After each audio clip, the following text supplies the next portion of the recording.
Hello and welcome. In the following video I'll be reading chapter 3 of John Burnet's Early Greek Philosophy. This chapter focuses on Heraclitus. I'll be linking the text in the description of the video. Contained in the text are the fragments of Heraclitus, as well as some supporting literature that kind of goes over some of his main views, as well as some of the historical, some of the history regarding how we have these fragments and the kind of journey that they've went through in order to get to us. Just as a note, this is my first time ever really recording a audiobook or a section, so you'll have to bear with me with, how to speak and stuff like that. But I'll be getting into it now. Thank you for finding this video, and I hope you learn something. Chapter 3, Heraclitus of Ephesus. 63, Life of Heraclitus. Heraclitus of Ephesus, son of Blyson, is said to have flourished in 504 to 501 BC. That is to say, just in the middle of the reign of Darius, with whom several traditions connected him. We shall see that Parmenides was assigned to the same Olympiad, though for another reason. It is more important, however, for our purpose, to notice that while Heraclitus refers to Pythagoras and Xenophanes by name and in the past tense, he is in turn referred to by Parmenides. These references are sufficient to mark his proper place in the history of philosophy. Zeller holds indeed that he cannot have published his work until after 478 BC, on the grounds that the expulsion of his friend Hermonodorus alluded to in FR 114 could not have taken place before the downfall of Persian rule. If that was so, it might be hard to see how Parmenides could have known the views of Heraclitus, but there is no such difficulty in supposing that the Ephesians may have sent one of their foremost citizens into banishment at a time when they were still paying tribute to the great king. The Persians never took their internal self-government from the Ionian cities, and spurious letters of Heraclitus show the accepted view was that the expulsion of Hermodorus took place during the reign of Darius. Sotion said that Heraclitus was a disciple of Xenophanes, which is not probable, for Xenophanes seems to have left Ionia forever before Heraclitus was born. More likely he was not a disciple of anyone, but it is clear at the same time that he was acquainted with the Milesian cosmology and with the poems of Xenophanes. He also knew something of the theories taught by Pythagoras. Of the life of Heraclitus we really know nothing, except perhaps that he belonged to the ancient royal house and resigned the nominal position of Basilius in favour of his brother. The origin of the other statements bearing on it is quite transparent. 64. His book. We do not know the title of the work of Heraclitus, if indeed it had one at all, and it is not very easy to form a clear idea of its contents. We are told that it was divided into 3 discourses, one dealing with the universe, one political and one theological. It is not likely that this division is due to Heraclitus himself. All we can infer from the statement is that the work fell naturally into these 3 parts when the Stoic commentators took their editions of it in hand. The style of Heraclitus is proverbially obscure, and at a later date got the nickname of the Dark.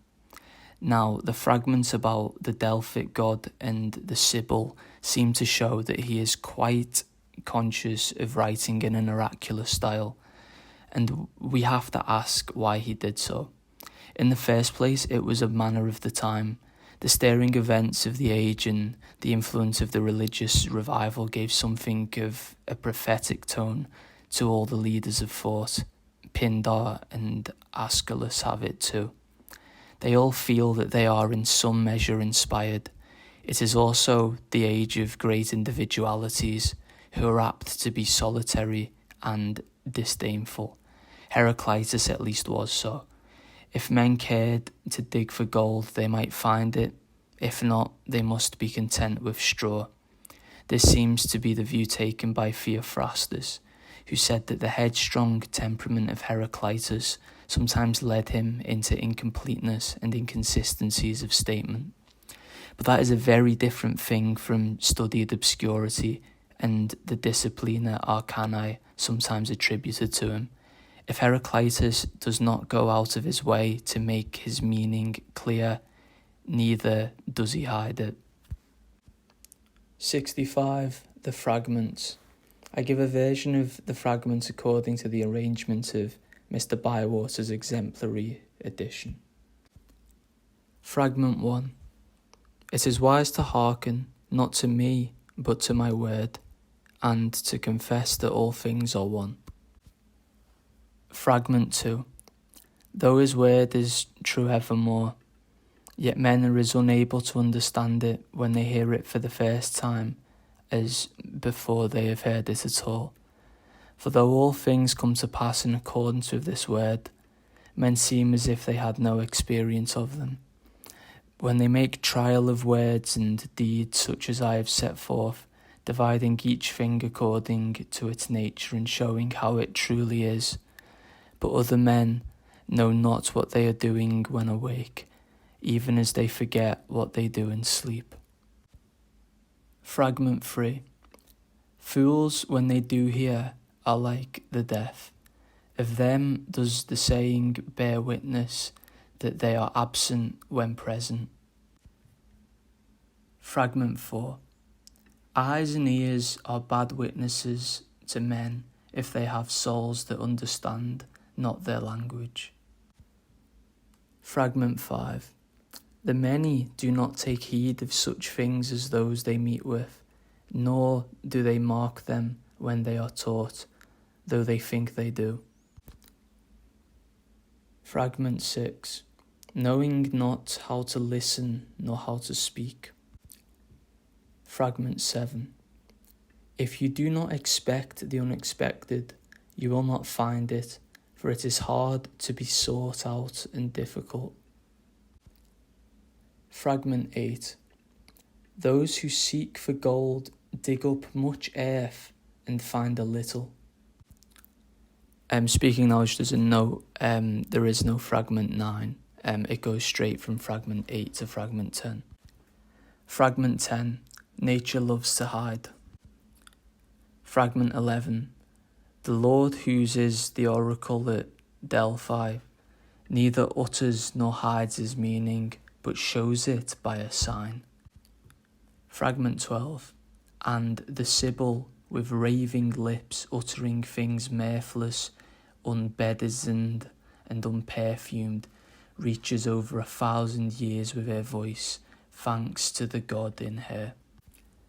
Fragment 13. The things that can be seen, heard and learned are what I prize the most. Fragment 14.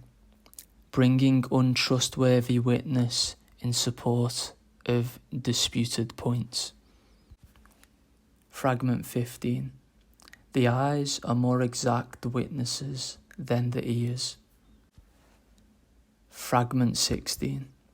The learning of many things teacheth not understanding, else it would have taught Hesiod and Pythagoras, and again Xenophanes and Hecataeus. Fragment 17. Pythagoras, son of Messarchus, practised inquiry beyond all other men, and choosing out of these writings, claimed for his own wisdom what was but a knowledge of many things and an art of mischief. Fragment 18. Of all whose discourses I have heard, there is not one who attains to understanding that wisdom is apart from all. Fragment 19. Wisdom is one thing. It is to know the thought by which all things are steered through all things. Fragment 20. The world, which is the same for all, no one of gods or men has made, but it was ever, is now, and ever shall be, an ever-living fire, with measures kindling and measures going out. Fragment 21. The transformations of fire are, first of all, sea, and half of the sea is earth, half whirlwind. Fragment 22.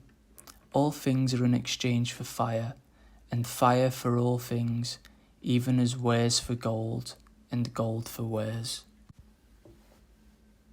Fragment 23. It becomes liquid sea, and is measured by the same tale as before it became earth. Fragment 24. Fire is want and surfeit. Fragment 25. Fire lives the death of air, and air lives the death of fire. Water lives the death of earth, earth that of water. Fragment 26. Fire in its advance will judge and convict all things. Fragment 27. How can one hide from that which never sets? Fragment 28. It is the thunderbolt that steers the course of all things. Fragment 29. The sun will not overstep his measures. If he does, the Erinyes, the handmaids of justice, will find him out. Fragment 30. The limit of east and west is the bear, and opposite the bear is the boundary of bright Zeus. Fragment 31. If there were no sun, it would be night, for all the other stars could do. Fragment 32. The sun is new every day. Fragment 33. But he tries according to you first to astrologue, and to predict solar eclipses and other ways, as Eudemus did in the history of the astrologers, whence he is admired both by Xenophanes and Herodotus. Fragment 34. The seasons that bring all things. Fragment 35. Hesiod is most men's teacher. Men think he knew very many things. A man who did not know day or night, they are one. Fragment 36. God is day and night, winter and summer, war and peace, surfeit and hunger, but he takes various shapes, just as fire, when it is mingled with spices, is named according to the savour of each. Fragment 37. If all things were turned to smoke, the nostrils would distinguish them. Fragment 38. Souls smell in Hades. Fragment 39. Cold things become warm, and what is warm cools. What is wet dries, and the parched is moistened. Fragment 40. It scatters and it gathers, it advances and retires. Fragment 41 and 42. You cannot step twice into the same rivers, for fresh waters are ever flowing in upon you. Fragment 43. Homer was wrong in saying, would that strife might perish from among gods and men. He did not see that he was praying for the destruction of the universe, for if his prayer were heard, all things would pass away. Fragment 44. War is the father of all and the king of all, and some he has made gods and some men, some bond and some free. Fragment 45. Men do not know how what is at variance agrees with itself. It is an attunement of opposite tensions, like that of a bow and a lyre. Fragment 46. It is the opposite which is good for us. Fragment 47. The hidden attunement is better than the open. Fragment 48. Let us not conjecture at random about the greatest things. Fragment 49. Men that love wisdom must be acquainted with very many things indeed. Fragment 50. The straight and the crooked path of the fuller's comb is one and the same. Fragment 51. Asses would rather have straw than gold. Fragment 51a. Oxen are happy when they find bitter vetches to eat. Fragment 52. The sea is the purest and the impurest water. Fish can drink it, and it is good for them. To men it is undrinkable and destructive. Fragment 53. Swine wash in the mire, and barnyard fowls in dust. Fragment 54. To delight in the mire. Fragment 55. Every beast is driven to pasture with blows. Fragment 56. Same as 45. Fragment 57. Good and ill are one. Fragment 58. Physicians who cut, burn, stab and rack the sick demand a fee for it which they do not deserve to get. Fragment 59. Couples are things whole and things not whole. What is drawn together and what is drawn asunder, the harmonious and the discordant. The one is made up of all things, and all things issue from the one. Fragment 60. Men would not have known the name of justice if these things were not. Fragment 61.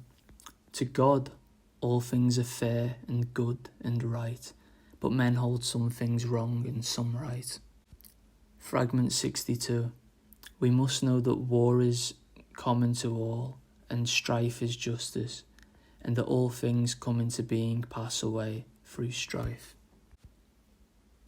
There is no fragment 63, so I'll move on. Fragment 64. All the things we see when awake are death, even as all we see in slumber is sleep. Fragment 65. The wise is one only. It is unwilling and willing to be called by the name of Zeus. Fragment 66. The bow is called life, but its work is death. Fragment 67. Mortals are immortals, and immortals are mortals. The one living, the other's death, and dying, the other's life. Fragment 68.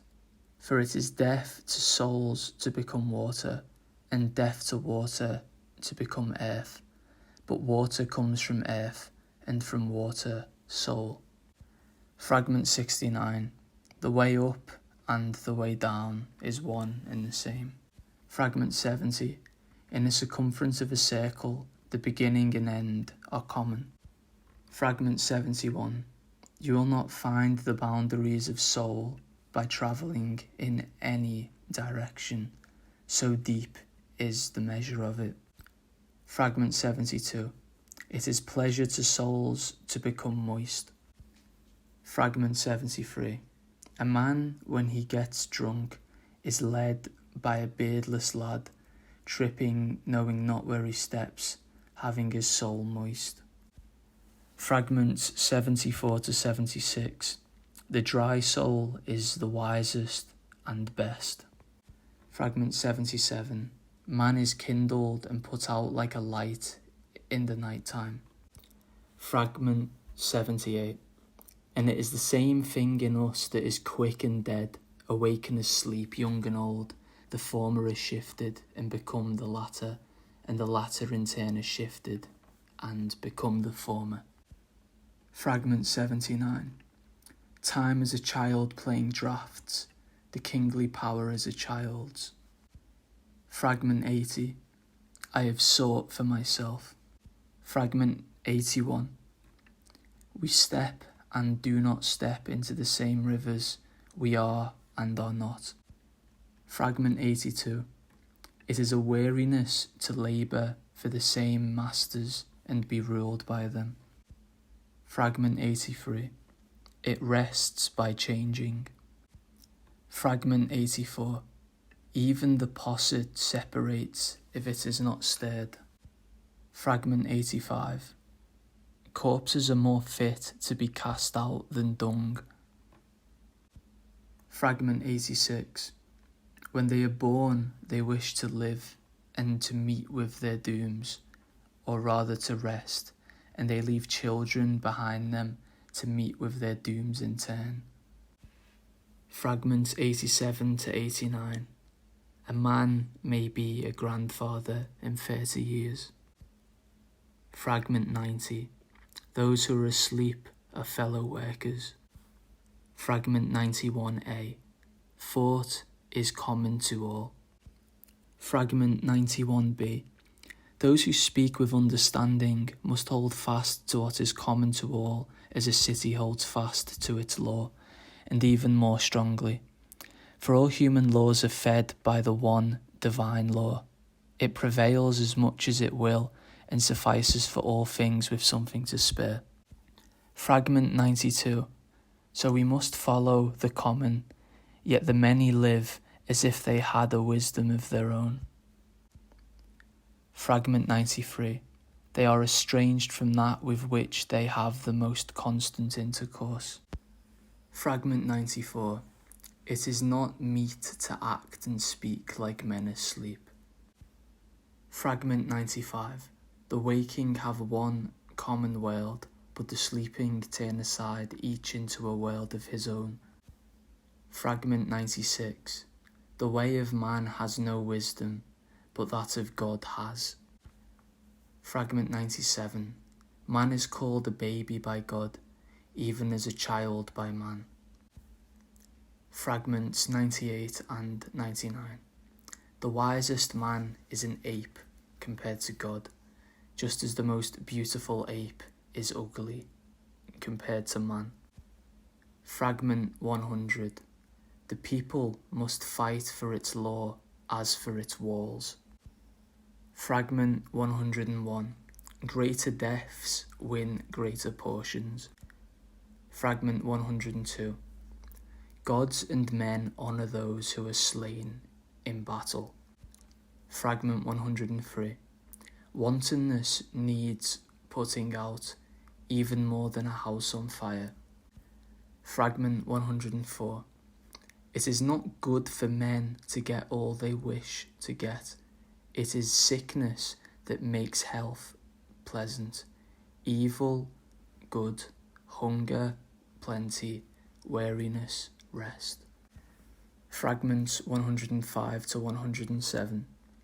It is hard to fight with one's heart's desire. Whatever it wishes to get, it purchases at the cost of soul. Fragments 108 and 109. It is best to hide folly, but it is hard in times of relaxation over our cups. Fragment 110. And it is law too to obey the counsel of one. Fragment 111. For what thought or wisdom have they? They follow the poet and take the crowd as their teacher, knowing not that there are many bad and few good. For even the best of them choose one thing above all others, immortal glory among mortals, while most of them are glutted like beasts. Fragment 112. In Priam lived Bias, son of Tutimus, who is of more account than the rest. He said, most men are bad. Fragment 113. One is 10,000 to me, if he be the best. Fragment 114. The Ephesians would do well to hang themselves, every grown man of them, and leave the city to beardless lads, for they have cast out Hermodorus, the best man among them, saying, we will have none who is best among us. If there be any such, let him be so elsewhere and among others. Fragment 115. Dogs bark at everyone they do not know. Fragment 116. The wise man is not known because of men's want of belief. Fragment 117. The fool is fluttered at every word. Fragment 118. The most esteemed of them knows but fancies, yet of a truth justice shall overtake the artificers of lies and the false witnesses. Fragment 119. Homer shall be turned out of the lists and whipped, and Archilochus likewise. Fragment 120. One day is like any other. Fragment 121. Man's character is his fate. Fragment 122. There awaits men when they die such things as they look not for nor dream of. Fragment 123. That they rise up and become the wakeful guardians of the quick and dead. Fragment 124. Night walkers, Magians, priests of Bacchus, and priestesses of wine vat mystery mongers. Fragment 125. The mysteries practiced among men are unholy mysteries. Fragment 126.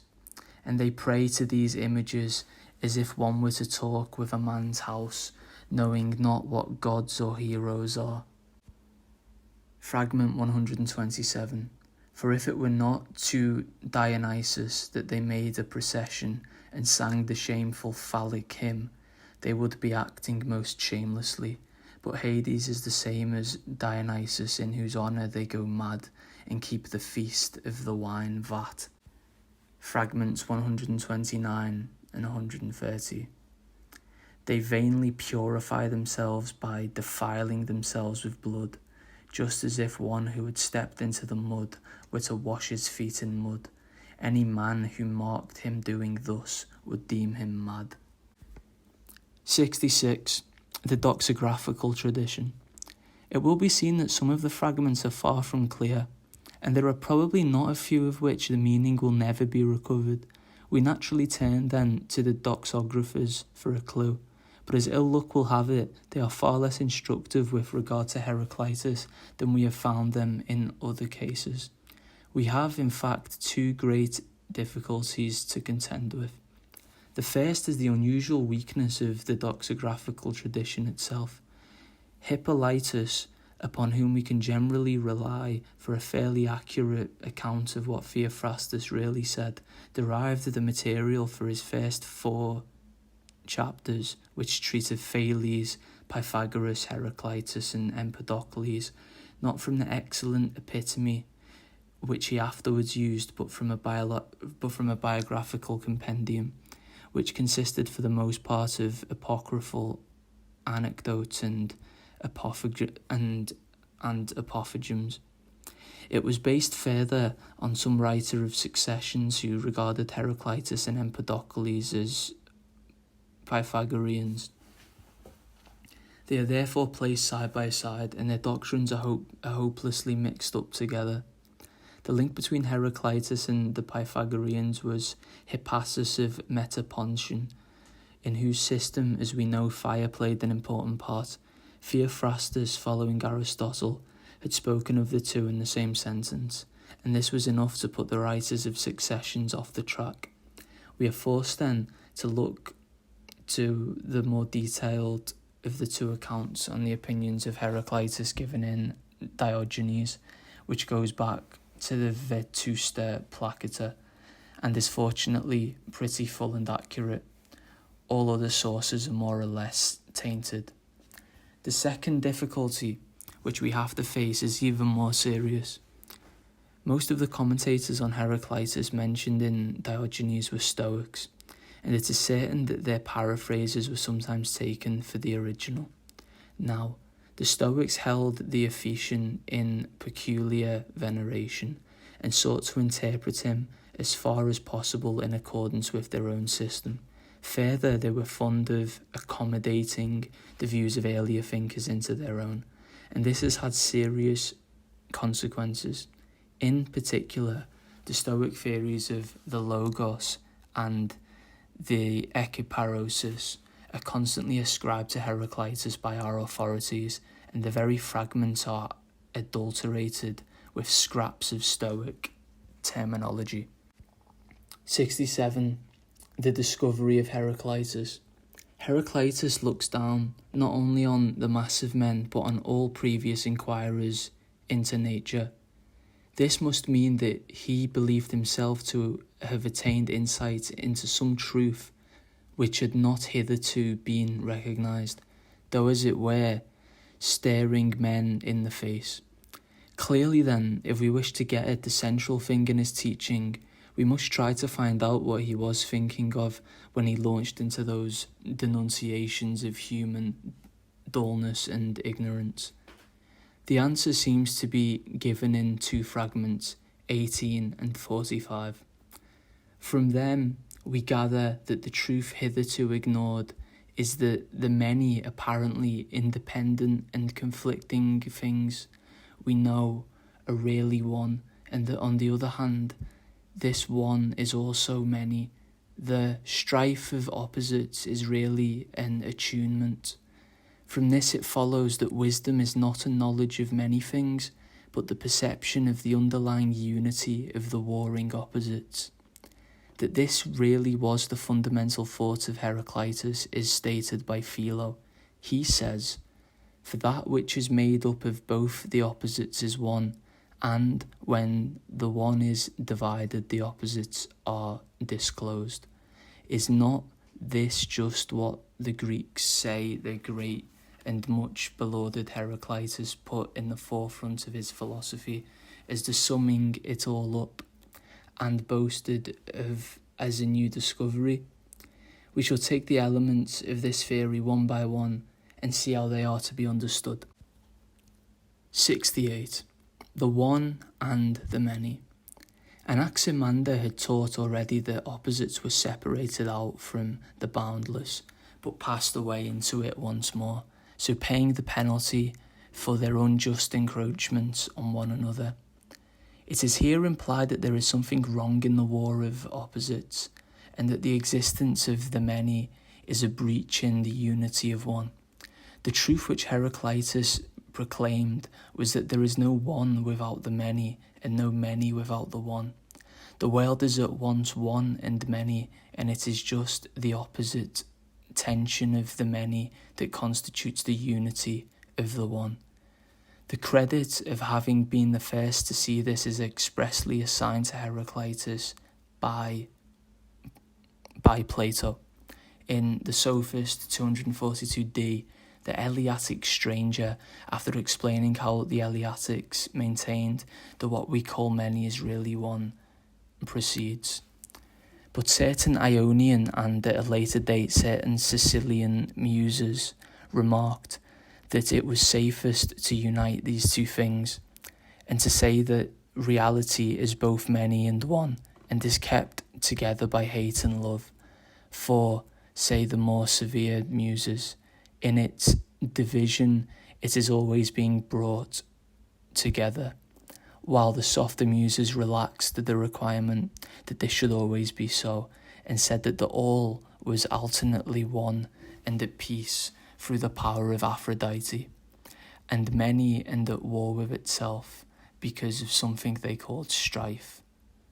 In this passage, the Ionian muses stand of course for Heraclitus, and the Sicilian for Empedocles. We remark also that the differentiation of the one into many and the integration of the many into one are both eternal and simultaneous, and that this is the ground upon which the system of Heraclitus is contrasted with that of Empedocles. We shall come back to that point again. Meanwhile, we confine ourselves to this, that according to Plato, Heraclitus taught that reality was at once many and one. We must be careful, however, not to imagine that what Heraclitus thus discovered was a logical principle. This was the mistake of Lascelles' book. The identity in and through difference, which he proclaimed was purely physical, logic did not yet exist, and as the principle of identity had not been formulated, it would have been impossible to protest against an abstract application of it.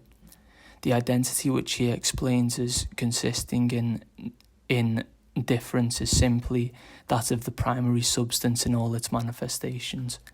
This identity had been realised already by the Milesians, but they had found a difficulty in the difference.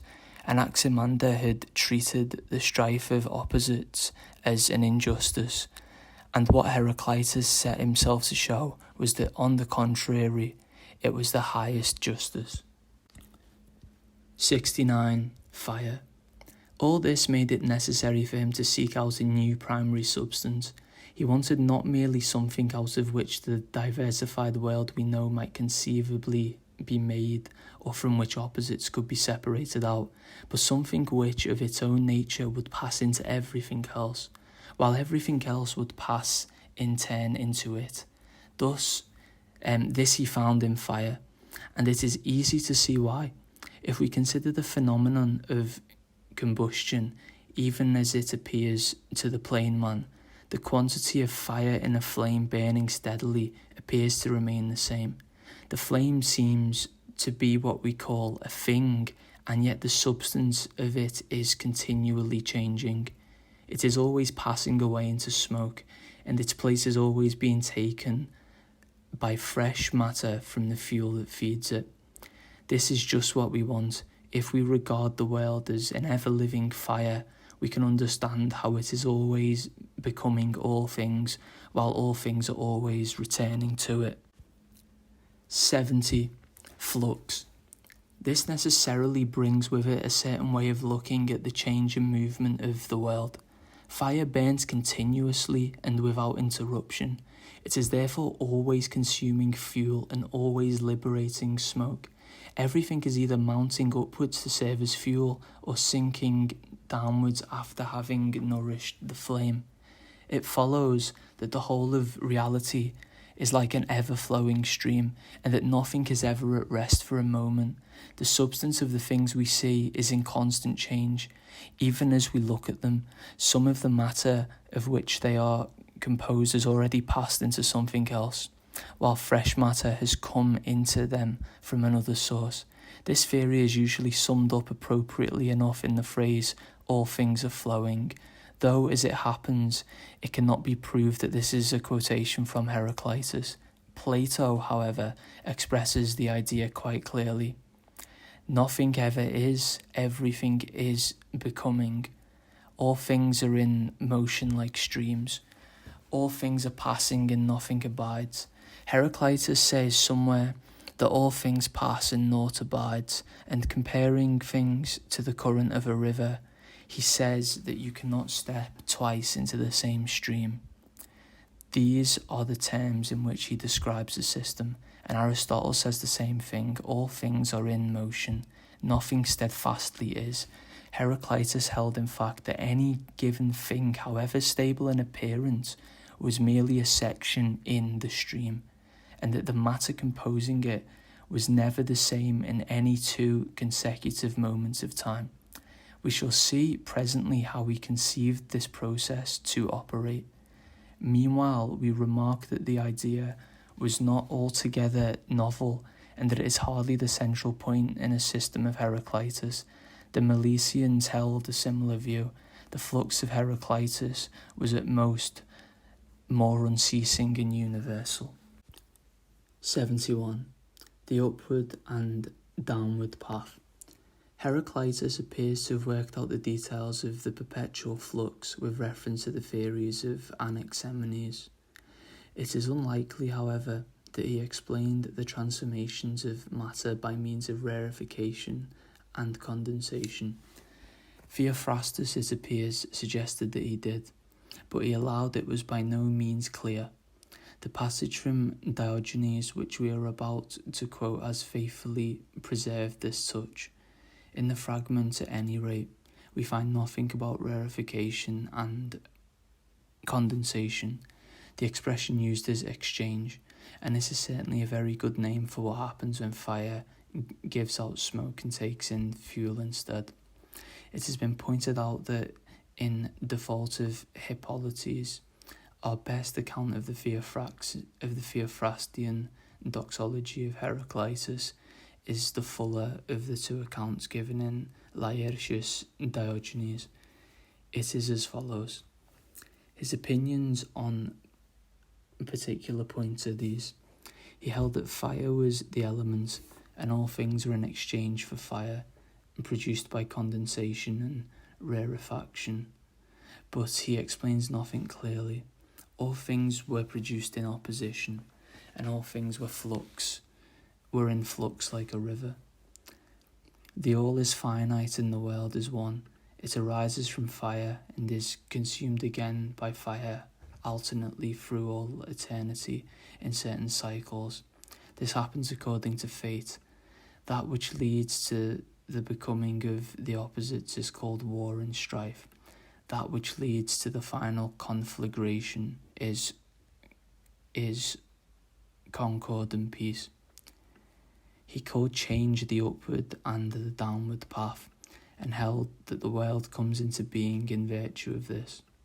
When fire is condensed, it becomes moist, and when compressed, it turns to water. Water being congealed turns to earth, and this he calls the downward path. And again the earth is in turn liquefied, and from it water arises, and from that everything else. For he refers almost everything to the evaporation from the sea. This is the path upwards. He held too that exhalations arose both from the sea and the land, some bright and pure, others dark. Fire was nourished by the bright ones, and moisture by the others. He does not make it clear what is the nature of that which surrounds the world. He held, however, that there were bowls in it with the concave sides turned towards us, in which the bright exhalations were collected and produced flames. These were the heavenly bodies. The flame of the sun was the brightest and warmest, for the other heavenly bodies were more distant from the earth, and for that reason gave less light and heat. The moon, on the other hand, was nearer the earth, but it moved through an impure region. The sun moved in a bright and unmixed region, and at the same time was at just the right distance from us. That is why it gives more heat and light. The eclipses of the sun and moon were due to the turning of the bowls upwards, while the monthly phases of the moon were produced by a gradual turning of its bowl.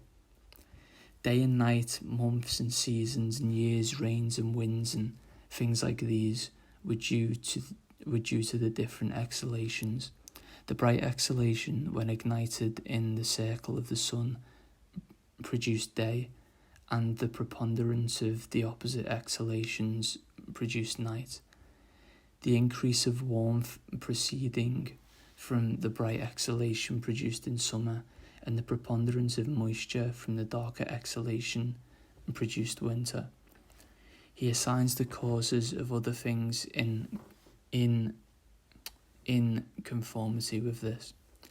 As to the earth, he makes no clear statement about its nature any more than he does about that of the balls. These then were his opinions. It is obvious that if we can trust this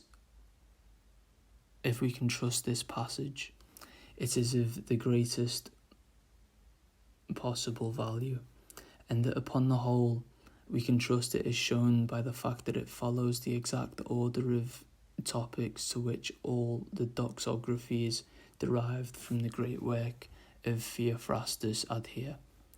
First we have the primary substance, then the world, then the heavenly bodies, and lastly meteorological phenomena. We conclude then that it may be accepted, with the exceptions firstly of the probably erroneous conjecture of Theophrastus as to rarefaction and condensation mentioned above, and secondly of some pieces of stoical interpretation which come from the Vetusta Placata. Let us look at the details of the theory. The pure fire, we are told, is to be found chiefly in the sun. This, like other heavenly bodies, is a trough or bowl, or perhaps a sort of boat with the concave side turned towards us, in which the bright exhalations from the sea collect and burn. How does the fire of the sun pass into other forms? If we look at the fragments which deal with the downward path, we find that the first transformation that it undergoes is into sea, and we are further told that half of the sea is earth and half of it prestir. The full meaning of this we shall see presently, but we must settle at once what prestir is. Many theories have been advanced upon the subject, but so far as I know, no one has yet proposed to take the word in the sense which it always bears elsewhere, namely of hurricane accompanied by a fiery waterspout. Yet surely this is just what is wanted. It is simply attested that Heraclitus explained the rise of the sea to fire by means of the bright evaporations, and we want a similar meteorological explanation of the passing of the fire back into sea. We want, in fact, something which will stand equally for the smoke produced by the burning of the sun, and for the immediate stage between fire and water. What could serve better than a fiery water spout? It sufficiently resembles smoke to be accounted for as the product of the sun's combustion, and it certainly comes down in the form of water, and the interpretation becomes practically certain when taken in connection with the report of Aetius as to the Heraclitian theory of priests. They were due, we are told, to the kindling and extinction of clouds. In other words, the bright vapour, after kindling in the bowl of the sun and going out again, reappears as the dark fiery storm cloud, and so passes once more into sea. At the next stage we find water continually passing into earth. We are already familiar with this idea, and no more need be said about it. Turning to the upward path, we find that the earth is liquefied in the same proportion as the sea becomes earth, so that the sea is still measured by the same tale. Half of it is earth and half of it is priest. This must mean at any given moment, half of the sea is taking the downward path and has just been fiery storm cloud, while half of it is going up and has just been earth. In proportion as the sea is increased by rain, water passes into earth. In proportion as the sea is diminished by evaporation, it is fed by the earth. Lastly, the ignition of the bright vapour from the sea in the bowl of the sun completes the circle of the upward and the downward path. 72. Measure for measure. The question now arises, how is it that in spite of this constant flux, things appear relatively stable? The answer of Heraclitus was that it is owing to the observance of the measures in virtue of which the aggregate bulk of each form of matter in the long run remains the same, though its substance is constantly changing. Certain measures of the ever-living fire are always being kindled, while measures are always going out. In these measures, the sun will not exceed. All things are exchanged for fire, and fire for all things. And this implies that for everything it takes, fire will give as much. The sun will not exceed his measures. And yet the measures are not to be regarded as absolutely fixed. We gather from the passage of Diogenes quoted above that Theophrastus spoke of an alternate preponderance of the bright and dark exhalations, and Aristotle speaks of Heraclitus as explaining all things by evaporation. In particular, the alternation of day and night, summer and winter were accounted for in this way. Now, in a passage of the pseudo-Hippocratean treatise about diet, or Peridietus, which is almost certainly of Heraclitean origin, we read of an advance of fire and water in connection with day and night and the courses of the sun and moon. In fragment 26 again, we read of fire advancing, and all these things seem to be intimately connected. We must therefore try to see whether there is anything in the remaining fragments that bears upon the subject. 73. Man. In studying this alternate advance of fire and water, it will be convenient to start with the microcosm. We have more definite information about the two exhalations in man than about the analogous processes in the world at large. It would seem that Heraclitus himself explained the world by man rather than man by the world. In a well-known passage, Aristotle implies that the soul is identical with the dry exhalation, and this is fully confirmed by the fragments. Man is made up of three things: fire, water, and earth. But just as in the macrocosm, fire is identified with the one wisdom, so in the microcosm, the fire alone is conscious. When it has left the body, the remainder, the mere earth and water, is altogether worthless. Of course, the fire which animates man is subject to the upward and downward path, just as much as the fire of the world.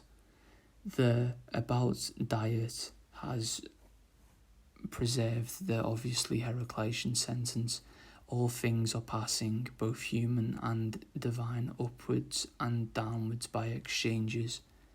We are just as much in perpetual flux as anything else in the world. We are and are not the same for 2 consecutive instants. The fire in us is perpetually becoming water, the water earth, but as the opposite process goes on simultaneously, we appear to remain the same. 74. Sleeping and waking. This, however, is not all. Man is subject to a certain oscillation in his measures of fire and water, and this gives rise to the alternations of sleeping and waking, life and death. The locus classicus on this subject is a passage of Sextus Empiricus, which reproduces the account of the Heraclitean psychology given by Anisodemus. It is as follows. The natural philosopher is of opinion that what surrounds us is rational and endowed with consciousness. According to Heraclitus, when we draw in this divine reason by means of respiration, we become rational. In sleep we forget, but at our waking we become conscious once more. For in sleep, when the openings of the senses close, the mind which is in us is cut off from contact with that which surrounds us, and our only connection with it by means of respiration is preserved as a sort of root from which the rest may spring again, and when it is thus separated, it loses the power of memory that it had before. When we awake again, however, it looks out through the openings of the senses as if through windows, and coming together with the surrounding mind, it assumes the power of reason. Just then as embers, when they are brought near a fire, change and become red hot, and go out when they are taken away from it again, so does the portion of the surrounding mind which sojourns in our body become irrational when it is cut off. And so does it become of like nature to the whole when contact is established through the greatest number of openings. In this passage there is obviously a very large admixture of later phraseology and of later ideas. In particular, The identification of that which surrounds us with the air cannot be Heraclitian, for Heraclitus can have known nothing of air, which in his day was regarded as a form of water. The reference to the pores or openings of the senses is probably foreign to him also, for the theory of pores is due to Alcmaeon. Lastly, the distinction between mind and body is far too sharply drawn. On the other hand, the important role assigned to respiration may very well be Heraclitian, for we have met with it already in Anaximenes, and we can hardly doubt that the striking simile of the embers which glow when they are brought near the fire is genuine. The true Heraclitian doctrine doubtless was that sleep was produced by the encroachment of moist dark exhalations from the water in the body, which caused the fire to burn low. In sleep we lose contact with the fire in the world which is common to us all, and we retire to a world of our own.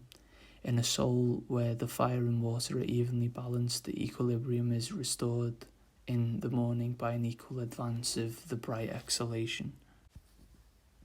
75. Life and death. But in no soul are the fire and water thus evenly balanced for long. One or the other acquires predominance, and the result in either case is death. Let us take each of these cases in turn.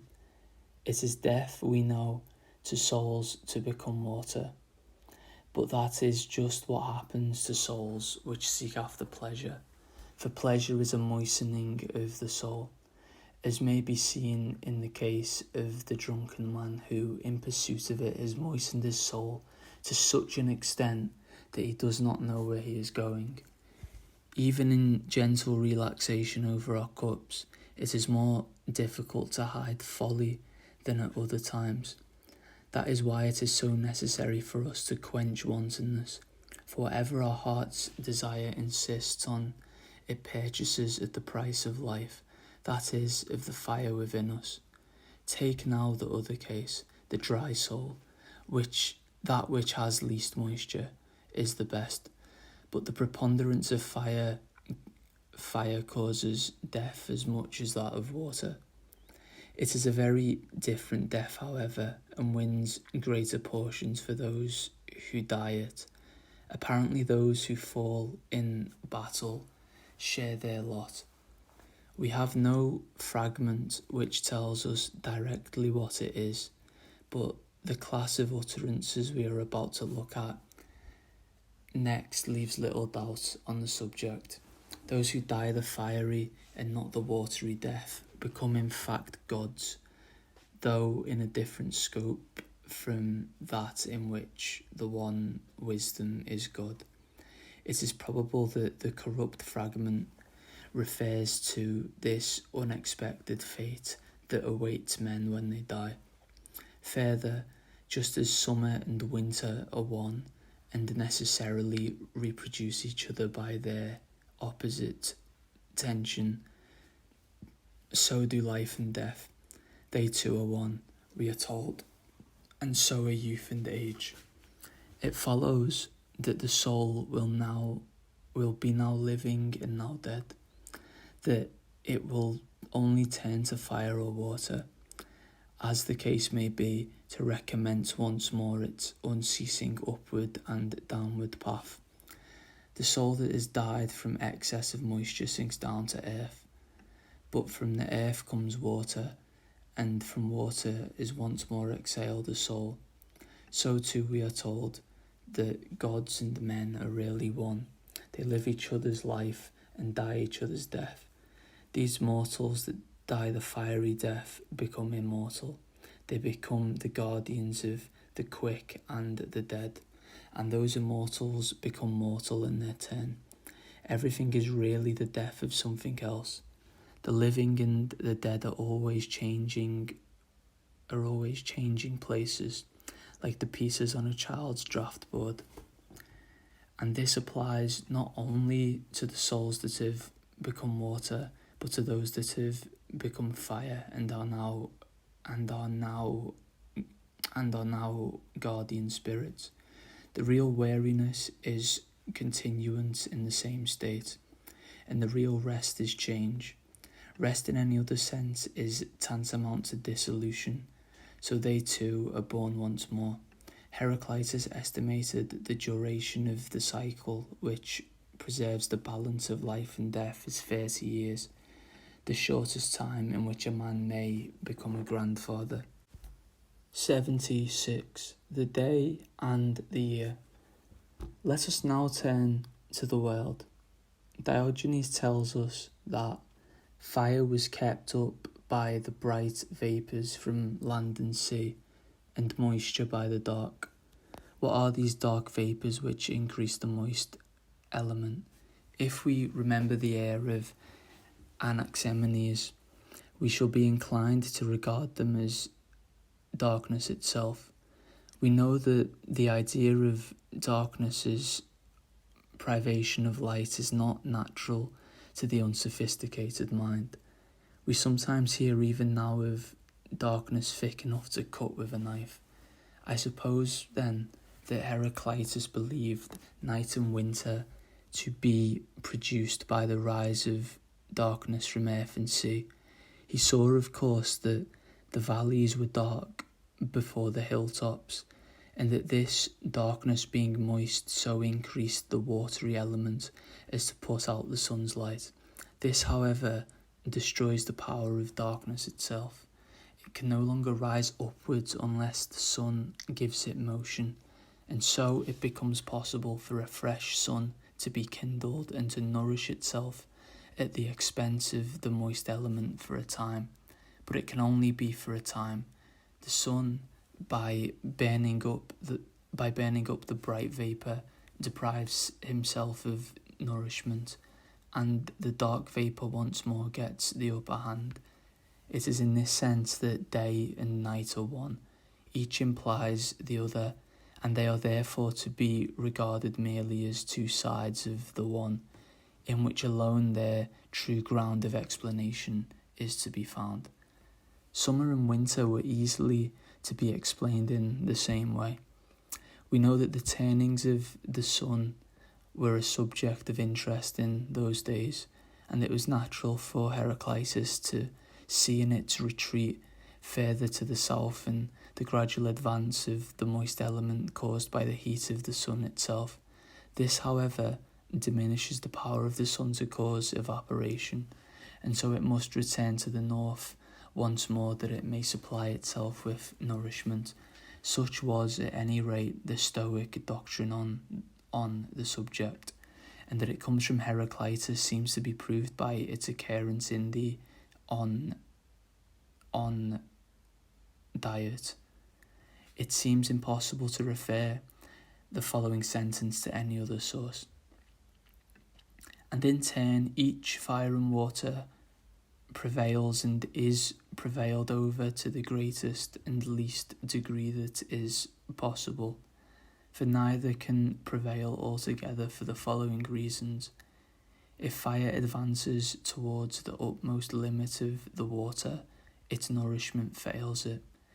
It retires then to a place where it can get nourishment, and if water advances toward the utmost limit of the fire, movement fails it. At that point then it stands still, and when it has come to a stand, it has no longer power to resist, but is consumed as nourishment for the fire that falls upon it. For these reasons neither can prevail altogether. But if at any time either should be in any way overcome, then none of the things that exist would be as they are now. So long as things are as they are, fire and water will always be two, and neither will ever fail. 77. The Great Year. Heraclitus also spoke of a longer period, which is identified with the Great Year, and is variously described as lasting 18,000 and 10,800 years. We have no definite statement, however, of what process Heraclitus supposed to take place in the Great Year, we have seen that the period of 36,000 years was, in all probability, Babylonian, and was that of the revolution which produces the precession of the equinoxes. Now 18,000 years is just half that period, a fact which may be connected with Heraclitus' way of dividing all cycles into an upward and a downward path. It is not at all likely, however, that Heraclitus, who held with Xenophanes that the sun was new every day, would trouble himself about the precession of the equinoxes, and we seem forced to assume that he gave some new application to the traditional period. The Stoics, or some of them, held that the Great Year was a period between one world conflagration and the next. They were careful, however, to make it a good deal longer than Heraclitus did, and in any case, we are not entitled without more ado to credit him with the theory of a general conflagration. We must try first, if possible, to interpret the Great Year on the analogy of the shorter periods discussed already. Now, we have seen that a generation is the shortest time in which a man can become a grandfather.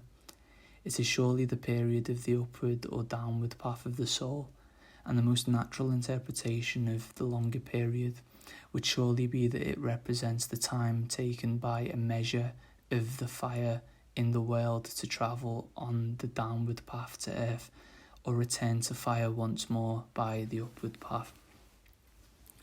Plato certainly implies that such a parallelism between the periods of man and the world was recognised, and this receives a curious confirmation from a passage in Aristotle, which is usually supposed to refer to the doctrine of a periodic conflagration. He is discussing the question whether the heavens, that is to say, what he calls the first heaven, is eternal or not. And he, naturally enough, from his own point of view, identifies this with the fire of Heraclitus. He quotes him along with Empedocles as holding that the heavens are alternately, as they are now and in some other states, one of passing away. And he goes on to point out that this is not really to say that they pass away any more than it would be to say that a man ceases to be. If we said that he turned from a boy to a man and then from man to boy again, it is surely clear that this is a reference to the parallel between the generation and the Great Year. And if so, the ordinary interpretation of the passage must be wrong. It is true that it's not quite consistent with the theory to suppose that a measure of fire could preserve its identity throughout the whole of its upward and downward path, but it is exactly the same inconsistency that we have felt bound to recognise with regard to the continuance of individual souls, a fact which is really in favour of our interpretation. It should be added that while 18,000 is half 36,000, 10,800 is 360 times 30, which would make each generation a day in the Great Year. 78. Did Heraclitus teach a general conflagration? Most modern writers, however, ascribe to Heraclitus the doctrine of a periodical conflagration, or ekipyrosis, to use the Stoic term. That this is inconsistent with the theory as we have interpreted it is obvious, and is indeed admitted by Zeller. To his paraphrase of the statement of Plato quoted above, he adds the words, Heraclitus did not intend to retract this principle in the doctrine of a periodic change in the constitution of the world. If the two doctrines are not compatible, it is a contradiction which he has not observed. Now, it is in itself quite likely that there were contradictions in the discourse of Heraclitus, but it is very unlikely that there was this particular one. In the first place, it is a contradiction of the central idea of his system, the thought that possessed his whole mind, and we can only admit the possibility of that if the evidence for it should prove irresistible. In the second place, such an interpretation destroys the whole point of Plato's contrast between Heraclitus and Empedocles, which is just that, while Heraclitus said the one was always the many, and the many always one, Empedocles said the all was many and one by turns.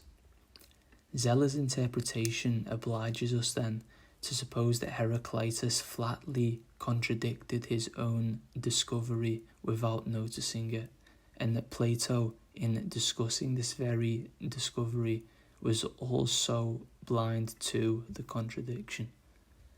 Nor is there anything in Aristotle to set against Plato's emphatic statement. We have seen that the passage in which he speaks of him, along with Empedocles, as holding that the heavens were alternately in one condition and in another, refers not to the world in general, but to fire, which Aristotle identified with the substance of his own first heaven. It is also quite consistent with our interpretation when he says that all things at one time or another become fire.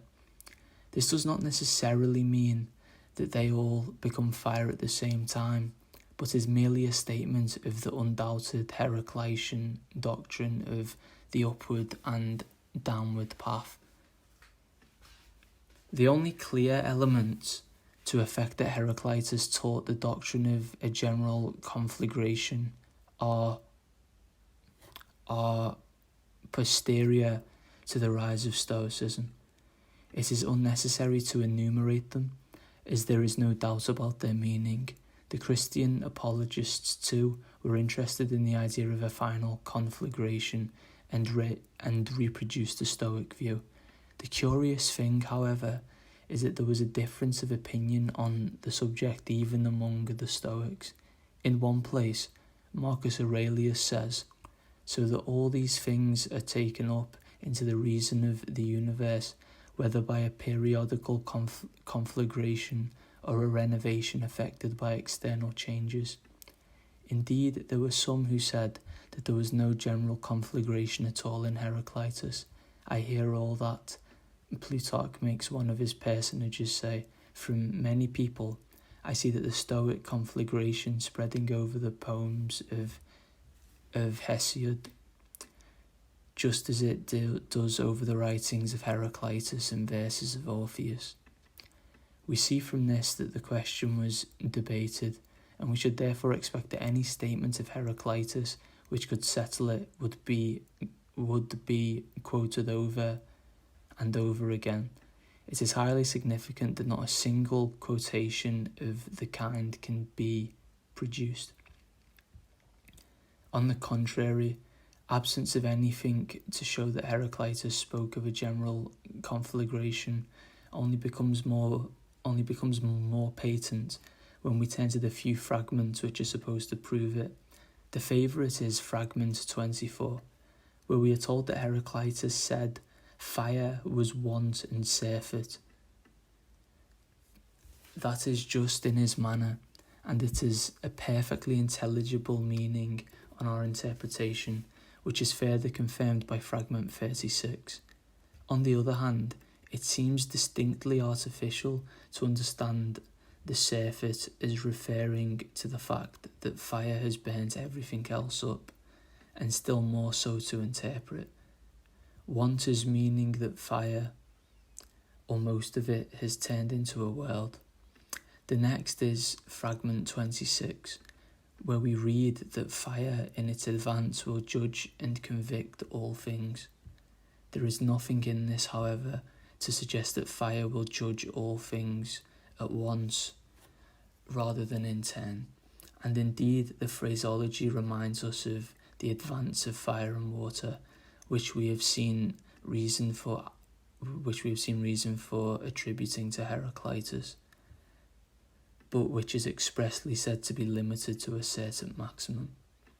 These appear to be the only passages which the Stoics and the Christian apologists could discover, and whether our interpretation of them is right or wrong, it is surely obvious that they cannot bear the weight of their conclusion, and that there was certainly nothing more definite to be found.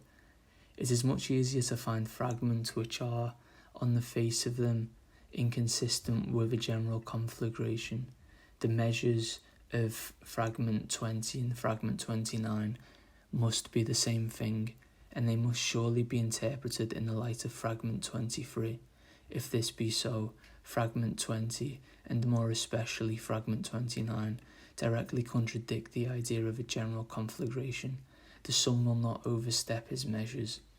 Secondly, the metaphor of exchange, which is applied to the transformations of fire in fragment 22, points in the same direction. When gold is given in exchange for wares, and the wares for gold, the sum or measure of each remains constant, though they change owners. All wares and gold do not come into the same hands. In the same way, when anything becomes fire, something of an equal amount must cease to be fire, if the exchange is to be a just one, and that it will be just. We are assured by the watchfulness of the Erinyes, fragment 29, who see to it that the sun does not take more than he gives. Of course there is, as we have seen, a certain variation, but this is strictly confined within limits and is compensated in the long run by a variation in the other direction. Thirdly, fragment 43, in which Heraclitus blames Homer for desiring the cessation of strife, is very conclusive. The cessation of strife would mean that all things should take the upward or downward path at the same time and cease to run in opposite directions. If they all took the upward path, we should have a general conflagration. Now, if Heraclitus had himself held that this was the appointment of fate, would he have been likely to upbraid Homer for desiring so necessary a consummation? Fourthly, we note that in fragment 20, it is this world and not merely the ever-living fire which is said to be eternal. And it appears also that its eternity depends upon the fact that it is always kindling and always going out in the same measure, or that an encroachment in one direction is compensated by a subsequent encroachment in the other. Lastly, Lascelles' argument from the concluding sentence of the passage from On Diet, quoted above, is really untouched by Zeller's objection, and it cannot be Heraclitean because it implies that all things are fire and water. It does not imply this, but only that man, like heavenly bodies, oscillates between fire and water, and that is just what Heraclitus taught. It does not appear either that the measures of earth varied at all. Now in this passage, we read that neither fire nor water can prevail completely, and a very good reason is given for this, a reason too which is in a striking agreement with the other views of Heraclitus, and indeed it is not easy to see how, in accordance with these views, the world could ever recover from a general conflagration if such a thing were to take place. The whole process depends, so far as we can see, on the fact that surfeit is also want, or in other words, that an advance of fire increases the moist exhalation, while an advance in water deprives the fire over the power to cause evaporation. The conflagration, though it lasted but for a moment, would destroy the opposite tension on which the rise of a new world depends, and then motion would become impossible. 79. Strife and harmony.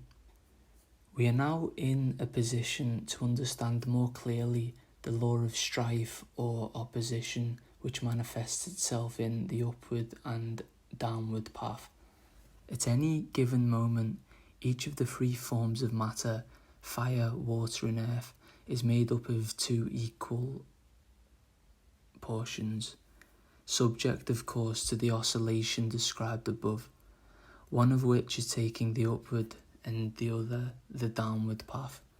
Now, it is just the fact that the two halves of everything are being drawn in opposite directions, this opposite tension that keeps things together and maintains them in an equilibrium, which can only be disturbed temporarily and within certain limits.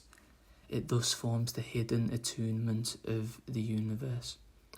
Though in another aspect of it, it is strife. Bernays has pointed out that the word armonia meant originally structure, and the illustration of the bow and the lyre seems to show that this idea was present. On the other hand, that taken from the concord of high and low notes shows that the musical sense of the word, namely an octave, was not wholly absent as to the bow and the lyre. I think that Professor Campbell has best brought out the point of the simile.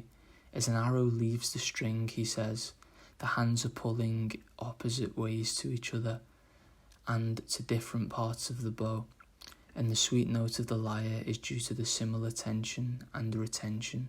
The secret of the universe is the same. War, then, is the father and king of all things, in the world as in human society, and Homer's wish that strife might cease was really a prayer for the destruction of the world. We know from Philo that Heraclitus supported this theory of attainment of harmony through strife by a multitude of examples, and as it happens, some of these can be recovered. There is a remarkable agreement between a passage of this kind in the pseudo-Aristotelian treatise entitled The Cosmos and the Hippocratean work, to which we have already referred.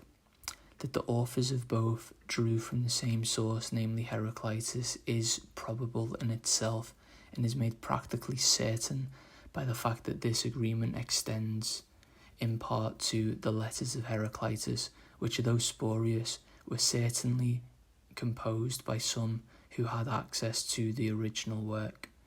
The argument was that men themselves act just in the same way as nature, and it is therefore surprising that they do not recognize the laws by which she works.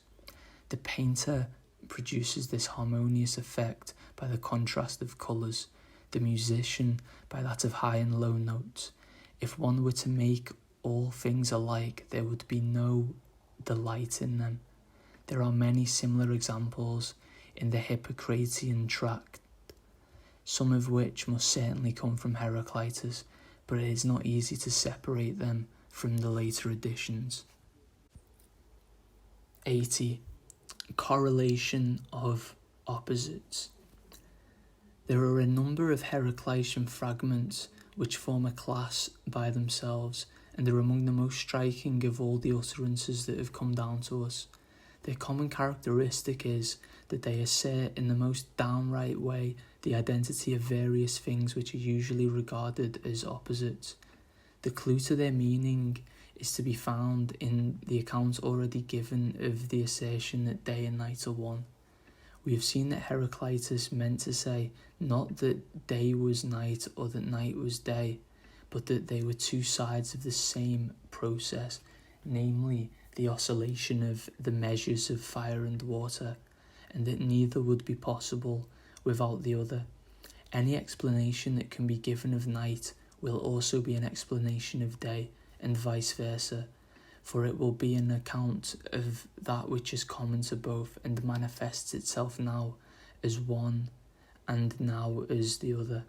Moreover, it is just because it has manifested itself in the one form that it must next appear in the other, for this is required by by the law of compensation or justice. This is only a particular application of the universal principle that the primary fire is one even in its division. It itself is, even in its unity, both the surfeit and want, war and peace.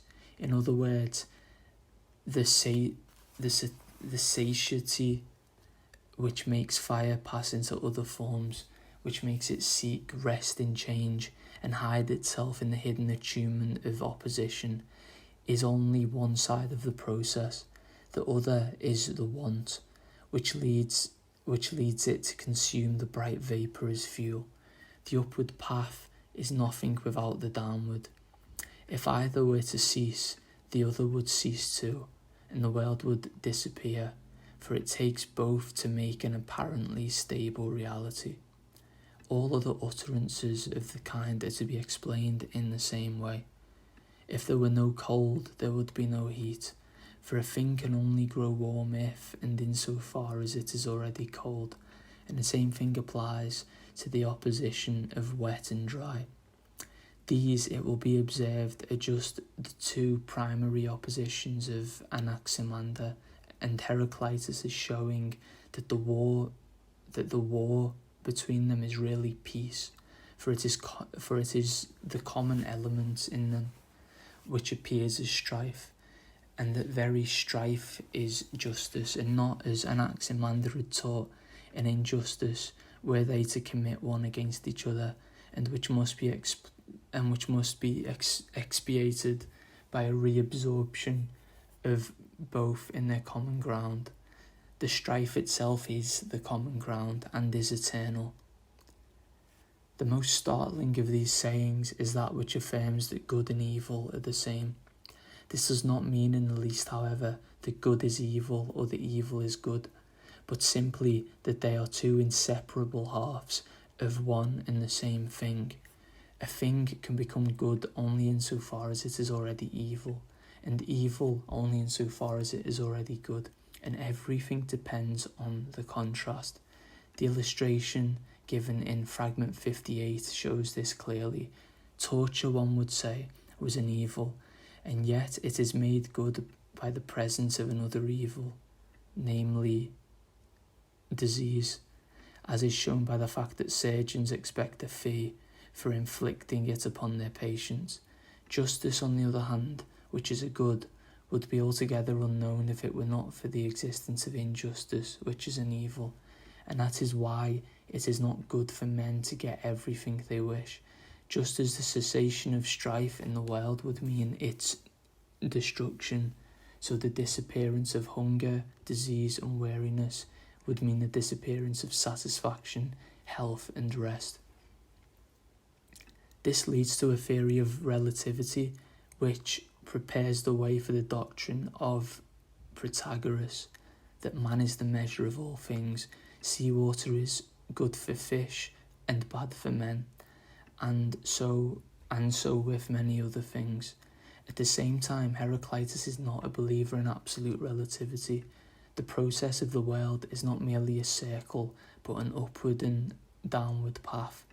At the upper end, when the two paths meet, we have the pure fire, in which, as there is no separation, there is no relativity. We are told expressly that, while to man some things are evil and some things are good, all things are good to God. Now, by God there is no doubt that Heraclitus meant fire.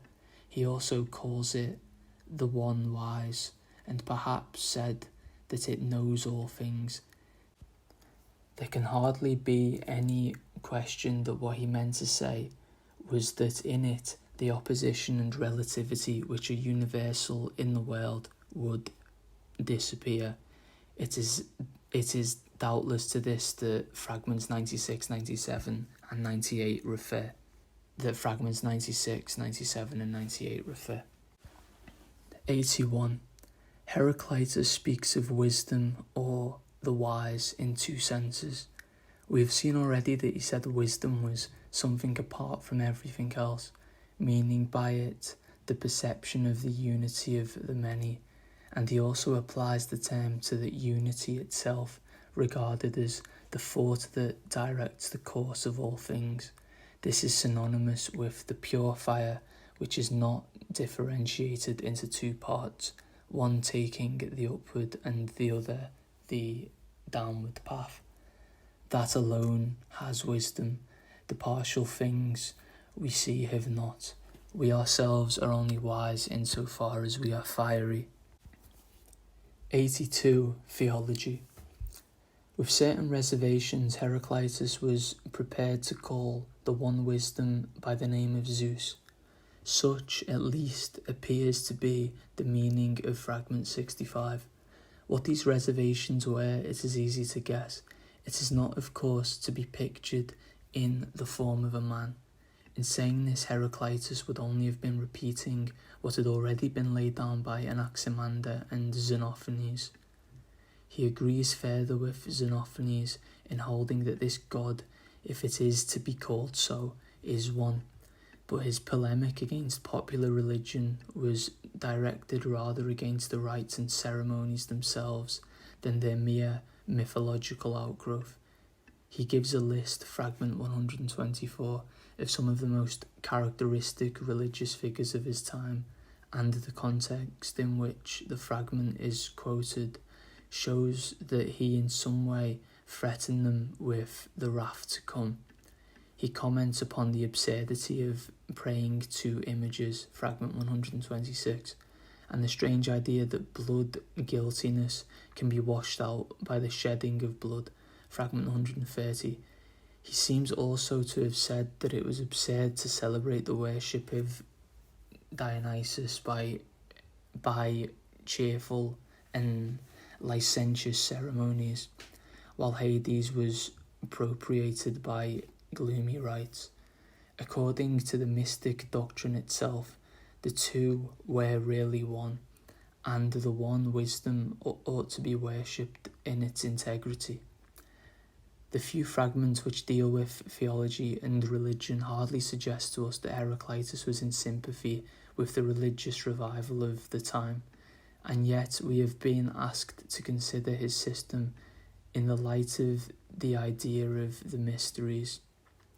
Our attention is called to the fact that he was king of Ephesus, that is, priest of the branch of the Eleusinian mysteries established in that city, which was also connected in some way with the worship of Artemis or the Great Mother.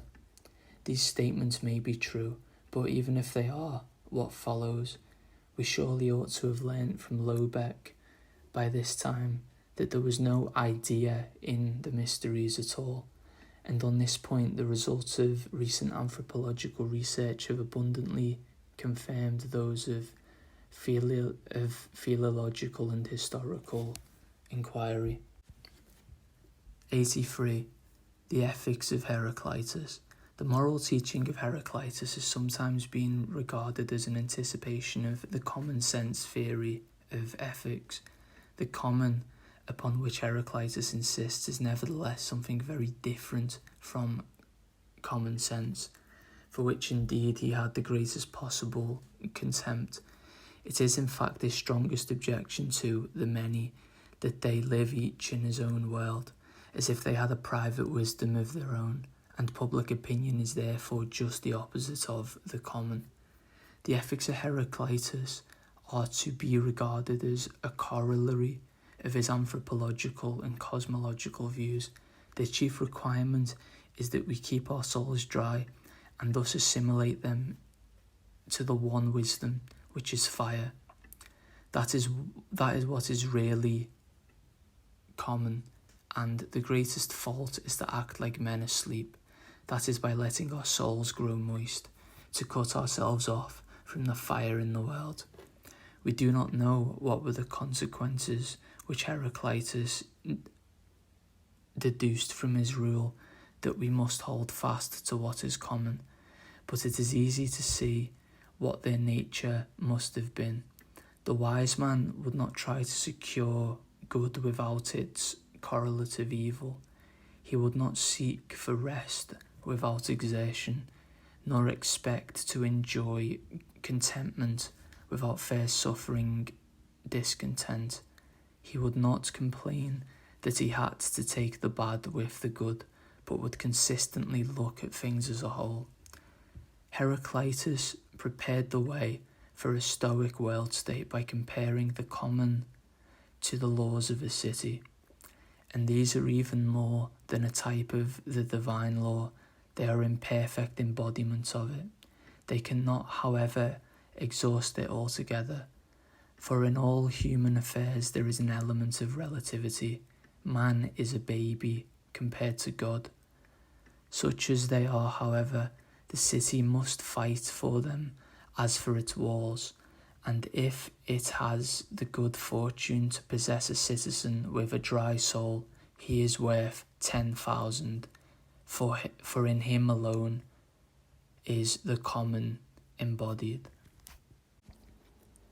Right, so that's the end of the chapter. As a note, this book came out in 1908, so it's not aware of any maybe recent innovations or any further research in this field that has happened since then.